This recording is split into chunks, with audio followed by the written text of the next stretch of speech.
Yebo sanibonani. Namhlanje ke ngifuna ukukhuluma udaba olubucayi. Olithinta ukufa kukaSenzo Meyiwa. Mase ngithinta ne-spirituality that is playing around them. I-sensitive ke lento engifuna ukuyithinta namhlanje. Sengena notice ukuthi akubona bonke abantu abakhuluma ngento ethinta icala lokufaka Senzo Meyiwa. If ungakwazi ukunotice ngicela from today we notice a lot. Ngisho umuntu angayibiza lenkundla enjani, but when it comes to icaleni lokushona kaSenzo Meyiwa bafaka imsila ngaphansi. Uyazi indaba bafaka imsila ngaphansi? It's because li operator kwenye level al operate kule level enormal le yokuthi umuntu uqhekezeka amakhelwane uboshiwe umfana udule abantu sebeboshiwe nani leli lilawulwa ama spirit akuwona wonke umuntu ongalithinta. Nami ngilithinta ngenxa ye level engikuyona. Ngangade ngidisclosile ke mina ngathi ngik level 7 ngokwaka spiritual ngik level 7 okusho ukuthi ayikho into engakwazi ukuyibona futhi ayikho into engakwazi ukuyilawula. Ingakho mase ngishilo ngathi lokhu kuzohamba kanje kusuke kuzoba njalo. Sengingaphezulu kakhulu kulento abantu abacabanga bagcine khona when it comes to lento zakamoya. Ngaphezulu kobuhlakani umuntu athe bengabe edalwa noma esupportwa yidlozi bese efika kulona. Uyabona lento yakamoya ihambe ifike ireach i-level ethile kubantu sekufuna kube umuntu ongaphezulu kwalo level kuyilokho za. That is why manje uyangibheka mina akekho umuntu ongangichallenge ngento yakamoya ngoba lowo muntu ngabe ufuna ukuthi ngimfundise ngeziphansi. Umuntu ongathi nje uyangichallenge ngonyento kamoya ngabe lowo muntu ufuna ukuthi ngimfundise and ongigada ke mina angitheorize mina ukuthi ngizocabangela ukuthi makunje kuba nje okhokho babenza. Mina ngikutshela exactly ukuthi njengamanje kunje and kuzoba nje. Lokho ngeke kusenzeka kanje, kuzokwenzeka kanje. Into yakhona ke umuntu bengabe engazi akubona bonke abantu abaphumela ubani umuntu athakazi omunye umuntu uyagoloza kodwa ubotho cause engekho. Yabo. So kuleli icala lokushona kaSenzo, honestly speaking mina ngasemndenini kaSenzo. Mina ngikuleli side labalandeli noma labantu abafuna kube nobulungiswa. Ngingalapho ifana nale yabelaphi yabo nale yabafundisi. Mina ngingakubantu, mina ngikho ngakubelaphi. Lokho nje kube clear.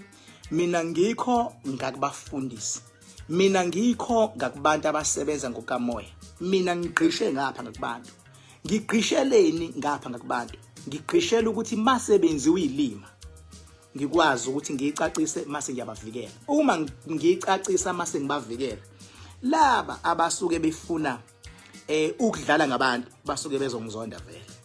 Ngenhlanhla mabengizonda ipower ihlomile ukuthi izodila kanjani noma inobani osuke ezongizonda bese ethi ufuna ukungichallenge kusuke kuyimini osuke ezowina lapho because ipower engihamba nayo yiyo eyangigqishisa ngapha ngakubantu. Okusho ukuthi as long as uma mina ngisagqishe ngapha ngakubantu ayikho into yongichallenge bisiyawina ngoba ngazela kona. So seside kakhulu isikhathi. Bathi ngesingisi long overdue. Kungacaci ukuthi kwenzakalani ngecala likaSenzo. Omunye umuntu uzothi hayibo lisecourt nje kuyakhulunywa. Njengoba lisecourt kwalokhu ukuthi liye ngale ndlela ecourt. Kwalokhu ukuthi kuye liye ngale ndlela egcine liye ngayo ecourt. Kuseyikona ungacaci ukuthi kwenzakalani ngalo. So mina njengoba namhlanje ngiza la angidili nomuntu direct ngidila nedlozi. Mina ngibuka idlozi lomuntu Uyabona nje kufana nomuntu bezongena la khuluma ukuthanda kwakhe nami angibuki yena. Mina ngitracer ispirituality sakhe, ngitracer idlozi lakhe. Mase ngidile nedlozi lakhe, sekuyidlozi lakhe umuntu elizodila nengane yabo. This is how it goes. So unfortunately yonto ingaphezulu komcabango wabantu abanormal, but it is what it is. Ingakho kudala bengabe ngathi kusadume lento yokulwa kuthiwe khona umuntu ongadubuleki ongatholakali othi mawuthi uyakuyena umfice ngekho umlindi la izodlula khona kuthiwe nangu uyeza bese sozodlula uvela ungamboni. Into eyayenzeka wayekwazi ukucelwa lo muntu edluzini lakhe. Abanye babefuna ngisho amathuna kubo bayomcela edluzini lakhe because bayamdinga and uyafihleka lo muntu. Once umuntu wamcela edluzini lakhe, idlozi lakhe wakwazi ukuli overpower la idayisa ingane yabo, ngeke isa survive. Ingake yakuthiwe khona umuntu kade eyinkinga but ugcine edubulekile, uhamba agcine ecelwa edluzini lakhe. So nami mangidila nomuntu la angidili naye, ngidila ne-spirituality, ngidila nedlozi lakhe. So even nale matter lethinta icala kasenzo, mina ngidili nabantu as ama-individuals la. Mina ngidila ne-spirituality that is dominating there. Mina ke loyo. So bafethu, umndeni kasenzo nabalandeli nabathandi nehlobo bayadinga ubulungiswa ngokushona kasenzo. Abadinga imidlalo futhi badinga ubulungiswa. Kodwa ngendlela lento egcina ihamba ngakhona, igcina icika. Mfurqa igcina icika nje kubantu abanormal. Kodwa kuthina bo King Bhaka ayiciki kuthina. Ngoba yindaba sesuke sibheka ukuthi ubani lo one spirituality esi-strong, esicover, esikwazi ukudidisa yonke lento within. Ubani lo ne-spirituality esi-strong. Uma se-strong spirituality sakhe, sisebenza kanjani? Sisebenza kanjani? Khumbula ke manje, makhona umuntu ofisayo uyi-understand lento spirituality regarding the matter le yecala kasenzo, ungamtheka, yabo? And unfortunately mangikhuluma ngoludaba akakwazi ukusala ngaphandle uKelly Khumalo. Definitely akakwazi ukusala ngaphandle. Yini engekasali ngaphandle? Ziningi izathu. Esokuqala esokuthi wayethandana noSenzo. Esesibili ukuthi esokuthi uSenzo washolela kubo ezengaye. Esesithathu ukuthi baningane. Yabo? SS4 ukuthi umndeni kaSenzo ugcine ungaboni naye ngasolinye. So nje mawukhuluma ngento kaLokhuzana akakwazi ukusala ngaphandle, uthanda noma ungathandi. Mawufuna ukumshiya ngaphandle ongcono ungayithinti lento. Ingakho nase court kulolu hlobo lecala luya. Because mina ngithi nje uKing Bhaka ngiyalibona lo hlobo lecala. Kunezinto eziningi. Le yanto le yezinto eziningi zakhona as adapt. Yabo, indlela phela imoya nayo ekade izama ukumaka ngayo or whatever you may call it, yabo. So uma sibheka thina sibheka ukuthi imaphi lama spirits anamandla akwazi ukudidisa yonke le nto. So unfortunately ke kuma spirits anamandla, ispirit sakhe uKelly Khumalo is involved ukuthi sibe namandla ukuthi le nto leya ihambe ngale ndlela yena afisa ukuthi ihambe ngayo, not iqinise kumele lihambe ngayo. Ngazi noma ngiyangizwa yini, yabo. So mangiyibuka lanto ukhumbule ngithe mina ngicheme udede nabangapha kaSenzo Meyiwe, yabo. So mangabe ngibuka lento mase ngifuna ukubheka manje le spirituality ke manje ukuthi ihlobo lini le spirituality esikwazi ukuprotecta lento ize idelay kangaka. Ihlobo lini le spirituality kune power engiyibonayo lapha. Ipower engiyibonayo lapha ipower yakhe uKelly Khumalo. Izwa ngitshela iqiniso, inamandla ke, ibizwa ngokuthi inamandla. Ipower mayikwazi ukulwa imethe nje, ikwazi futhi imethe nje ukudelay noma ingayiphi indlela, inamandla ipower kaKelly Khumalo. Ibhadi lika Kelly Khumalo nepower yakhe abakwazi ukuxhumana kahle. Ilona bhadi ke lelo ke lakhe. Ilona bhadi ke lakhe ke lelo. So abakwazi, uyabona mangathi uKelly Khumalo ipower yakhe baxhumana kahle. Ayi ngabe ukude kakhulu lo yamntwana. Ngoba ipower yakhe idela yonke into mayisimlwela.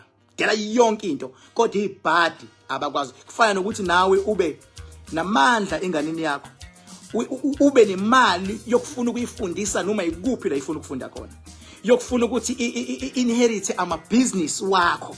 Ingane ivele idla ama drugs, ingakunderstand ukuthi wena mzali yini lento enhle oyifisela yona, ivele idla ama drugs ingane. It's because isidalo senganeni nesidalo sokumzali khona ungaqhumani kahle, ingane isibe nabangani abarong, ivele idla ama drugs ingane.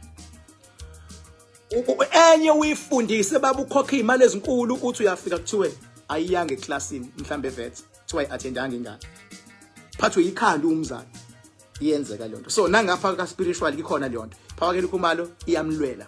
Khumbula ke ngathini mina from the start, ngathi yes banga kungenzeka noma yini, but into engimngayo ukuthi ayikho i-trigger eyaphulwa ukheli khumalo, uyabona ukuthi ngibulala usenzo.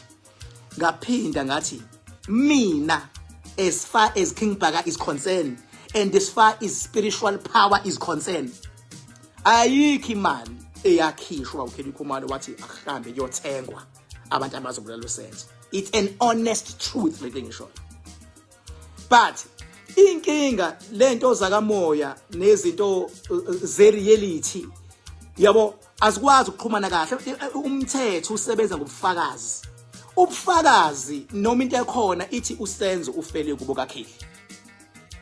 Senzo ufele kubo kakheli. Ngokwakamoya uma umuntu ezofela kwami, ipower yami nedluzi lami is involved ukuthi lo muntu ashone. Ingakho ubona abantu bevuka umbhejazana bese bezonda ukheli, not necessarily ukuthi bamzondela ukuthi udubulile, kodwa inkinga ibhadi lakhe libe khona, usuke washonela kubo kakheli. Ingakho noma umuntu kade ehamba nabangani bakhe bese eyashona, kuyaye kubheka ukuthi ubehamba nobani. Umuntu bengabe ezophuma athi ngisakamngani wami bese yashona, uphume ethi uya kuphi, wafika yini lapho, umeshone selapho kulowo muzi, bese kumele idlozi la lapho limuvikele. For the fact ukuthi usenzo ngenzela even no kheli nabantu abadefend okheli khumalo ukuthi abayi understand le yokuthi abantu why bekanje. For the fact ukuthi usenze washonela igazi lakhe laphalala kubo kakheli, bengabe usuku kubo kakheli. Noma uma ngingasuka mina manje ngiye kaMkhize, once ngangena kaMkhize sekumele ngivikelwe idlozi la kaMkhize. Uma ngingakhuleka umuntu ngaphandle ngeke athi nina bokhabazela nonzama, cha, uzothi nina bokhabazela siyakhuleka, mase kuphuma nami kunzama ngithi hawu ninjani, kodwa ngeke ngisasho ukuthi hayi kodwa mina ngunzama nje.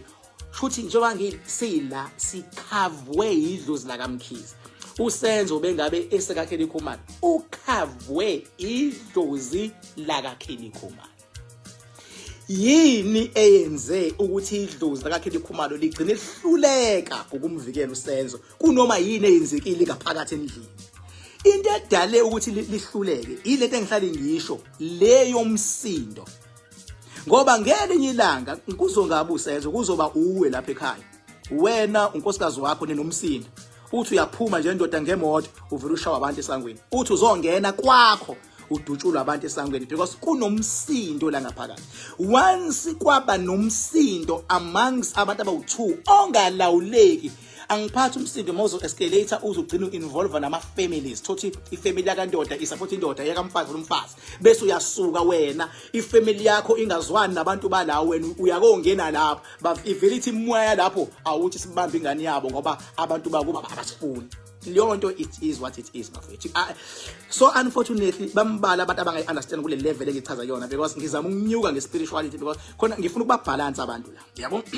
So since ke fele kubo kakheli la ngamvikela idlozi la kakheli usenzo, sekumele lenzeni ke manje idlozi la kakheli noma idlozi la kakheli noma into kakheli eyamandla akhe sekumele ivikele ukheli ke manje, njengoba inamandla wokuvikela ukheli ukuthi igama lakhe lingagcine lidregeka and limvikela vikeleke. Lento isho ukuthini? Isho ukuthi actually ukheli nosenzo babezwana kahle, umndeni wakasenzo nokakheli wawuzwana kahle, shuthi idlozi lakheli lalizokwazi ukumvikela usenzo uma engaphakathi lana.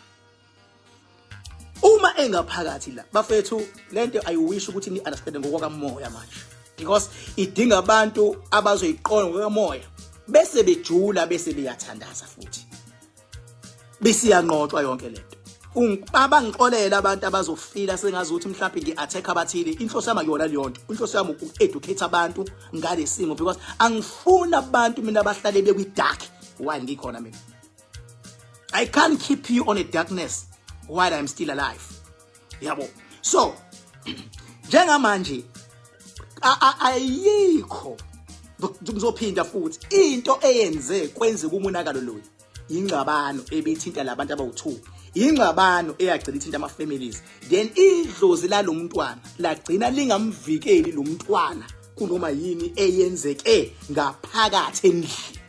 Nithi angizwa ngithini? Kwakungenzeka noma yini, wayengahlatshwa isipikili usenzo lapha ya luvele libona unyawo ngaphinda asindi. Uyabona wayengacabana aphushe umuntu avela wephansi avela shone ngokuphushwa nje kuphela. Kwakungangeni igebengu, kwakungangena umuntu. Angithi uyabona ngiyazama ukugeneralize as much as I can, but I can't deny the fact that mina spiritually ngiyabona kwenzekalani lapha ya. Kwakungajika umuntu ola endlini, angathi umuntu ola endlini axabane naye mase ngena umuntu ngaphandle naye enenhloso zakhe. Kwangenzeka noma yini bafethu kule case, kodwa noma yini eyenzakalayo idlozi la kulomuzi ilona elimiyekelelayo lo. Ingakho noma eshona igazi lakhe liphalala la endlini, igazi lakhe liklina la endlini, and alibi liningi igazi ekusuke kunemimoya that is involved, because imimoya ikushaya bese ithatha igazi lakho izama ukukuthwebula ukuthi ungasuki la uhlale la khona izokwazi ukulawula sonke isimo. Yabo. So inkinga la esifike yaba khona ikuphila ipower njenganami kuking phakathi ngine power, and ipower yami mina ipower enkulu bezwa ngi-level 7. So untombazane lo yanayo ufola under abantu abanipower. Kade ngiyi-check even ilevel ipower yakhe inkulu, kodwa ipower yakhe eyokumsiza uma ebhekene nezimpi mayisiyamsiza emculweni ngoba ucula kahle. Power yakhe nje eyalokho ukuthi mawubhekene nempi sizoyilwa. Emculweni umculo wakho noma ubani othi uyakuvala emculweni uyakaza wini. Yabo, until kube yithina esikiyekayo ngamaphutha akho. So ipower lo mntwana ke le enkulu isiyaqala manje, imnikeze ama-warning amaningi. Siyaqala manje ifuna ukumduba. Mayifuna ukumduba kungenzeka noma yini kuyena. Kungavele kuthiwa ushaye umuntu ngempama ngaphandle kuthiwa useyoboshwa. Kungenzeka noma yini kuyena. Ipower seyifuna ukumduba. Imdubelani ipower? Angithi angifihli mina ngibeka iqiniso. Imdubelani ipower? Ipower idinwa ukuthi yona ithe mayifika uyazi ukuthi ipower yakhe engene ku music. Ukhona owesiliso ovelayo wayekade manager by that time. Yabona okunendlela ipower abayisebenza ngayo. Engena ku music. Umehluko lo wesilisa wayewutsotsi kakhulu ngoba izinto eziningi wayefuna zenziwe uye kodwa egameni lalo. Angana mzongizwana lento. Khona umuntu wakho wesilisa uthola ukuthi wena uyamthanda yena ufuna ukuthi ube unkosikazi oqotho. Uzokwenza noma yini yokubopha wena kodwa ukuthi ube semshadweni naye. Unga understand wena ukuthi uboshwe emakuthiwani kwenzekeni ushaqina umuntu enze some things ngawe kodwa wena unaware ukuthi kwenzakalani. Kwenzeka into efana naleyo. Lo waye manager yakhe abagcina be data futhi naye. Wenza something ngokwepower wangamtshela amaqiniso. Kodwa they did practice some ritual long time ago. So leyo nto yasikodwa ibinani ibizovika ibisiprotector. Ingakho kwathi noma sebexabana bathi babexabana kwaba ukuthi ilo wesilisa orong ibheda lapho ke ipower. Mawuzokwenza into ubopha omunye umuntu noma wenze omunye umuntu kanti wena uzobheda ipower kayichemi ishaya lo bhedile. Kwabheda lo wesilisa yamfaka emotweni ngiyayibona iaccident abakuyona. Ngaleso sikhathi kuyena wakade wrong attacker lo. Uma kuwena oathekayo uyashayeka. So ithema ikhula le power yalo ntombazana, the more ikhula yena nayo iyakhula. the more ekhulu yakhula abantu abazama ukulwa naye ivele igijima ibashaye mawulwa naloya igijima ibashaye ngiyakhumbula impela ukuthi nami there was some time la engakazi la esagedena ngembono naye ugeli lo yathi izongishaya kanti ngishaya mina ngiyayibona ngathi not today ngathi not today yathi thithi yeza ngathi not today ngangakabi uking ngangisahamba uhambo lokuthi ngigcine nguking ngathi not today nangampela yahluleka ongenani kwagcina kweyami power eyagcina iba namandla because kwagcina kukhulunywa ngami umhlaba wonke ngaleso sikhathi leso kodwa lokho akusho ukuthi angiyibonanga iphaba yalo ngiyibonile futhi ngathi ha kanti that is why from lapho like ngaba away naye futhi sangithi we were close friends like nami ngaba away naye waba away into zakhe zaqhubeka yabo shiya ukuthi mina ngaleso sikhathi ngase ngisize kanjani ngoba ngilekelela ipower yakhe ngaleso sikhathi akana ngizongizwa nje chaza yabo ngoba nami nganginamandla ngasikhathi enginamandla ngihamba uhambo kukhona nami la ngisize khona ngilekelela ipower yakhe ingakho nanamanje mangikhuluma ngenza sure ukuthi ngikhuluma ngepower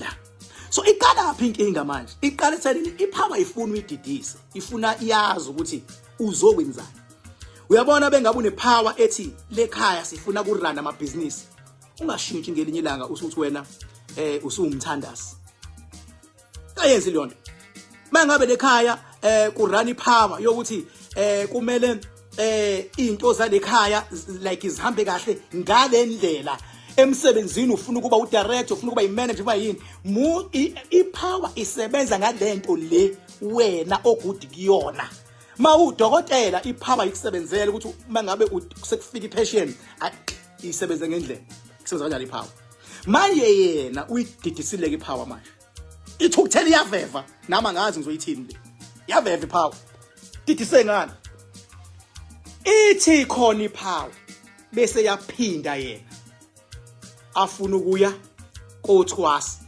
afuna ukuya kugobela thizini ipower yakhe ingaphezulu kwalogobela asuke imhamba bafethu nawo lapha ekhaya ungumbukayo kuyenzeka ukuthi idlozi uhamba nalo angibe ngedlozi kuwena ngathi power kuyenzeka idlozi uhamba nalo libe likhulu mase nibanga ukuthi understandani uma uzolithatha idlozi uliyise kumuntu thizeni uthi uyolukhuphula kukhushulwana into evele phezulu edlula even lo ingakho abantu abaningi begcina bexabana nogobela babo because idlozi ahamba nalo alifuni ulithathe kancane uhamba ulifaka uhamba ulihloma uhamba ulikhipha uhamba ulishutheka alifuni lento so nala izinga lepower again kumele ngabe unedamu ngokomthetho kodwa ngoba akaxhumani nayo yakanali idamu kodwa ibuye ifuna idamu iwafuna amanzi mayisifuna idamu angavuka ngisho nango12 ebusuku ihambe edamini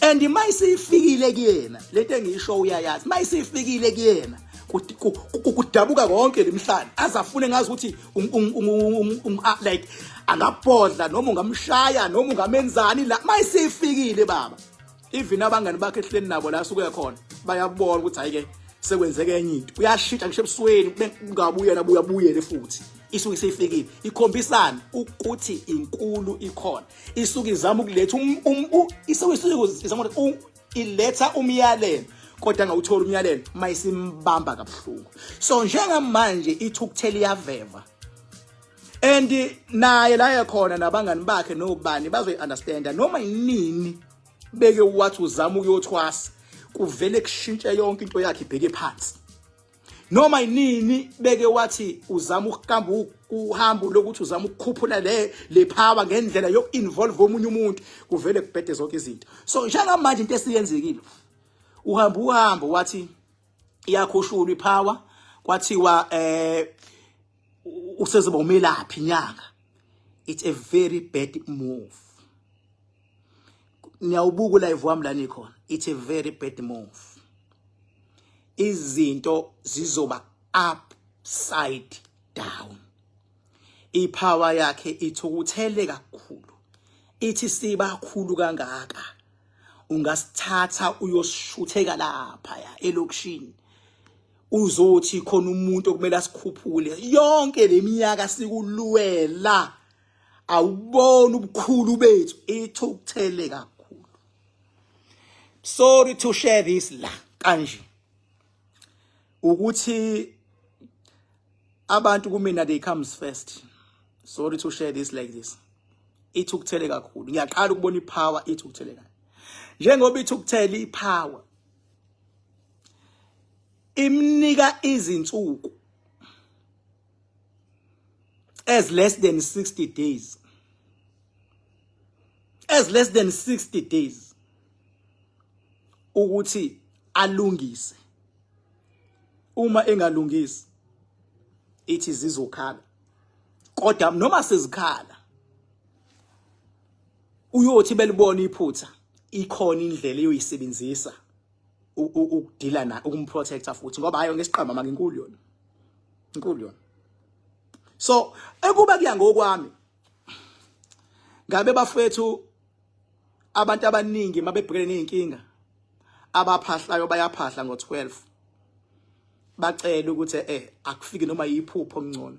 Bayazi abantu abanoma khanda oil ukuthi senze njani because mina okwami mangide nomuntu oqala into engenza ngamakhanda oil ukuthi umuntu ngimxhumanise nedlozi lakhe bakwazi ukukhuluma bobabili. Yonke ebalekile ukwazi ukukhuluma nedlozi lakhe.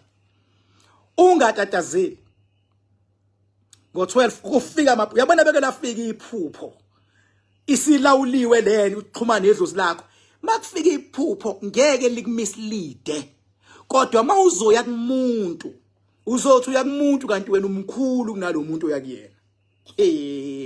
Bafowethu lapho nikhona emakhaya I wish ukuthi you can all listen attentively.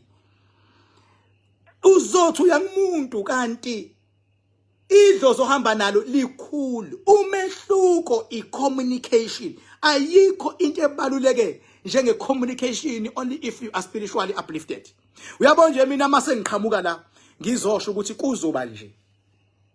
Ngizosho is because ngisuke sengithole iassurance from ipower. Assurance from isigodlweni. Uyabona nje ngathi ngisho lento engihlale ngizisho. Ukunqoba koRamaphosa, ukunqoba kobani le engenze recently le yokwazi ukuthi kusinde untando. Mina ngokwami mangiye esigodlweni ngangithi esigodlweni mangingena khona kuzothiwa kumina hayi sizomsiza umfana.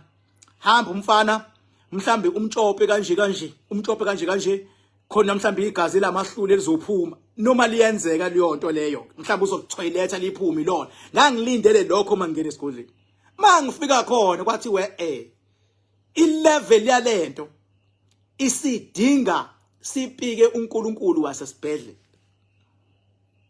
And leyo nto angithi uyayizwa leyo nto uma ngizoyisho ukuthi sekumele kupikwe uNkulunkulu wasesibhedlela. Mangithi uNkulunkulu ngiqonda ukuthi uNkulunkulu wakhona uyena ozothola umuntu ozokwazi ukwenza umsebenzi ube successful.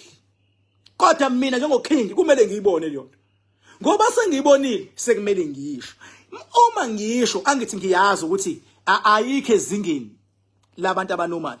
Angithi ngisuke ngazi mina ukuthi abaningi bazophika abaningi bathi ingakho phela kukhona into ethi ngathini mina bathini bona kunjani makunje. Angithi kuyaziwa ukuthi ayikho kwilevel yaba abantu. Ngizothi mangisho baningi abazoyiphika abayiphikeli ukuthi bayayiphika bayiphikeli ukuthi ayikho kwilevel lokuthi bayi understand.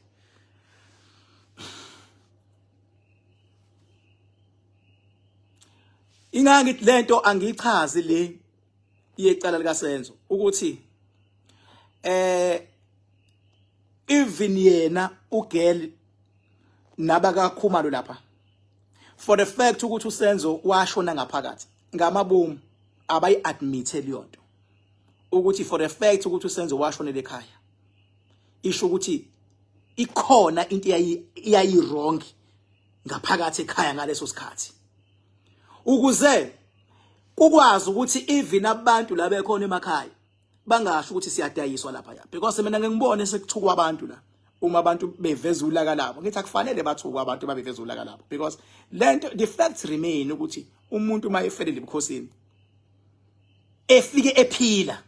Kungcono nje umuntu makuthiwa mhlawumbe ufike egula umndeni wakhe uthi sesizame sahluleka uthi ungena nje kuthiwa usevele washona. Mhlawumbe kungcono lokho because basuke sebeza bebahluleka vele uyagula. Kodwa lozo ngene ephila paka imoto yakhe kuthi uvele washona. Hayi ngeke. Hayi ngeke. Kufanele kanjani. So khona enye into yabo manje na ke ugeli lo niyosho ukuthi ngasho. Njengamanje uyadayiseka. Njengoba edayiseka uma engayilungisi within 60 days. After that abantu bazothuka kuzokwenzeka into engajwayelekile. Ngenzeka noma yini. Angaboshwa amaphoyisa, angaginqika nemoto, angahlaselwa abantu, kungenzeka ngoba manje uNkulunkulu wakhe noma idlozi lakhe liphatheke kabi ukuthi kade sikukhombisa ukuthi wena sikhona siyalwa. Why uhamba usihloma ngoba into oyifunayo umculo wakho nenkampani yakho nabasebenzi bakho uthi abaye phambili. Yabona bese siyakuvikela empini ezilwa nawo ozaziyo nongazazi. Because honestly ayikho lento ukuthi wathi senze ufike ekhaya woza sihlangane ekhaya emva kalokho wathi wozani inkabe nizombulala uzobese ekhaya nawe nje usile ekhanda uyayibona iEDW lonto baba. Ngeke ulethe umuntu kini mawufuna ukumshaya ngeke yonto leyo. Ngeke ayikho lonto leyo.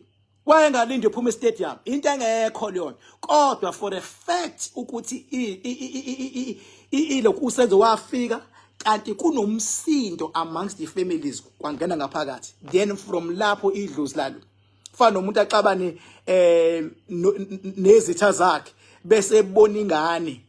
Waphela impi yepower ifana nempi yakho nesithandwa sakho. Nikwazi ukuxolelana nina kodwa ipower mayingaxolile lento enisuke nithi niyayenza isisebenzi kuvele kube nezinkinga more isinaxolelana because niyayiconfuse ipower nifuna kufana noma ingane yomuntu oyisitha sakho nincabene bese uyayibona ingane yakhe awuyifisele kuhle awuyifisele nakuba ungeke uzuyibulale phela usemhlabeni unonembeza kodwa nje uma uzonda ubabwayo noma wayo uzonda uzuzona ngishiya ingane zalapho futhi nazo azithule emlomeni ziyisa ziphepeza zithukane nazo kube nje kufana nalento la zabaculi uma uBig Zulu engazwani noCasper Nyovest automatically ayikho into azoyithanda ehlangene noCasper Nyovest uCasper Nyovest ayikho into azoyithanda ehlangene noBig Zulu ngaba abalandeli baBig Zulu umndeni kaBig Zulu ayikho into ozoyithanda ehlangene nalomuntu ongazwani naye yikho uma kungazi ukuthi ikhonto eyithandayo ehlangene naloya muntu uyamsebe mhlawumbe lesekuzoqhamuka udadewabo waloya mhlawumbe udadewabo kaCasper Nyovest kube ngathi uyazwana noBig Zulu. It's either uBig Zulu usebenzisa udadewabo kaCasper Nyovest ukudila noCasper noma uCasper usebenzisa udadewabo ukuthi akashaye sengathi uzwana noBig Zulu ukuze afeze inhloso zakhe. That is how it is. Ngenze isibonelo nje ngamabumu ngalabo bantu lapho.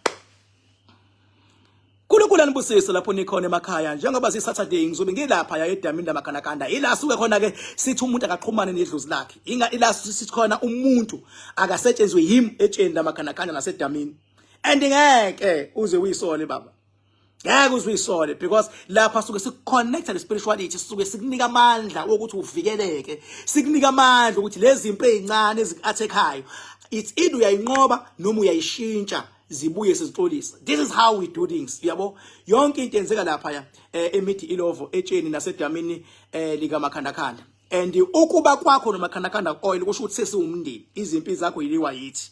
Yabo inamba yami ithi 0798130260 kodwa you don't have to call kungcono vele ufike nje kwi-address ethi number 44 Rocky Ridge Road Hillary noma uthi nje King Bhakanzama ikuthatha izokubeka ke la eHirali mawuthe nje King Bhakanzama ikuthatha izokubeka la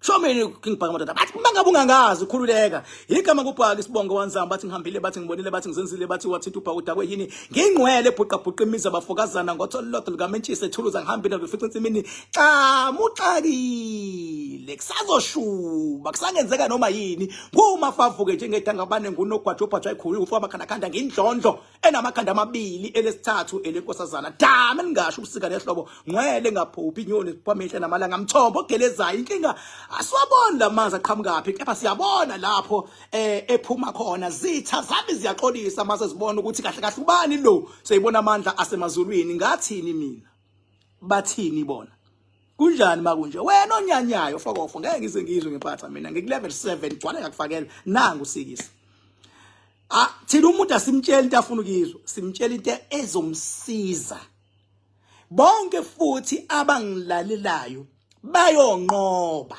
bonke abangilalelayo bayonqoba ukhumbule sisempini emhlabeni baba ulwa uze ulwe ngisho nalabantu obucabanga ukuthi bangakuwena lemhlabeni kanti cha bekho ngakuwena bayalwa balwa nawe so okwakho wena funa wazi ukwazi ukuconnect ukwazi ukuhlukanisa ukuthi lo uze kahle ungazi utshelwa abantu funa ukwazi ukudonsa ukuthi lo uze kahle lo uze kahle lo uzoba ingozi lo uzongijikela lo mangikhuluma naye ucingweni uyiqokana angirecord inkulumo yakhe ngeleli la ngiyongisiza lo angayirecord ugenuine lo muntu lo akube nje ihamba kanjalo lento hamba kanjalo lento yabo nje mangathiwa ngeke ngibabona abanye bethi bayangikhukuluza la ngibonga ukuthi awushem ngithi awushem mangathiwa ngiyaphenduka ngibheka la ngiyoshiya ngikho lutho la bese ngikhumbula ukuthi mina ingqinamba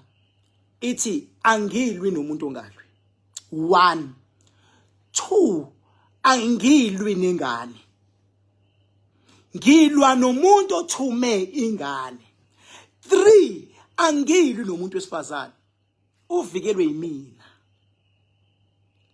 umuntu wesifazane nje ngisho ungenzani ngeke ungifice la ngizothi namhlanje kunomuntu wesifazane ongidakeliwe kanje angeke ngingagwetshwa emhlabeni ngigwetshwe ezulwini umuntu wesifazane uvikelwe imina lapha ekhona noma ngabe umakhosi la ukhona umuntu wesifazane uvikelwe yimi siqhumana kahle mawusuthi usuyahamba usuya lapha emanzini yabo mawusuya emanzini ila kufike eqhunweni khona ke ngisho noma ungaba inyanga yomuntu wesifazane uvikelwe yimi la ukhona umuntu wesifazane kukhona umuntu othi ngiskemwe inyanga yomuntu wesifazane kanje ngikhuluma nalo muntu okhala ngale nyanga yomuntu wesifazane ngimfundise something lokhalayo bese ngithi miyeke la muntu ngoba umuntu wesifazane nje uvikelwe yimi hayi ngokuthanda kwami ngokwasemazulwini yake ungifice mina la yake ungifice la mina kuthiwa ngishaye umuntu wesifazane noma ngakuthiwa wenzeni ngeke yake ungifice mina ngithumela ipower izomfica nesibeletho mose umuntu wesifazane untekenteke mase kuliwa impilo ka spiritual ingakho kumele abe semva kwendoda ngoba unesibeletho noma yini oyithumelayo ivele ingene iyohlala esibelethweni mayihlala esibelethweni lapho isilindele ukuthi noma yini ehlalayo ngabe kuhlala ingane ngabe kwenzakalani iyadla yona so angikwazi mina ukuthi ngingaxabana ngingathiwa ngilwe nomuntu wesifazane ngibe ngazi kahle ukuthi kufuna sizivikele isibeletho sakhe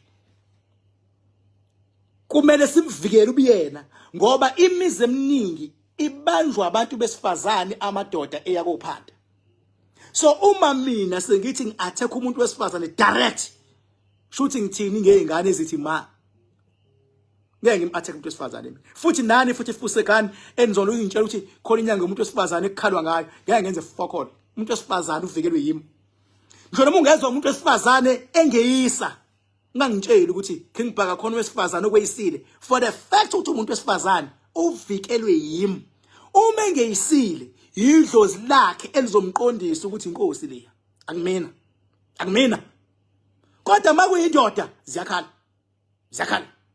kodwa nayo indoda futhi mayisibona iphutha lawo seyizehlisa ngiyayixolela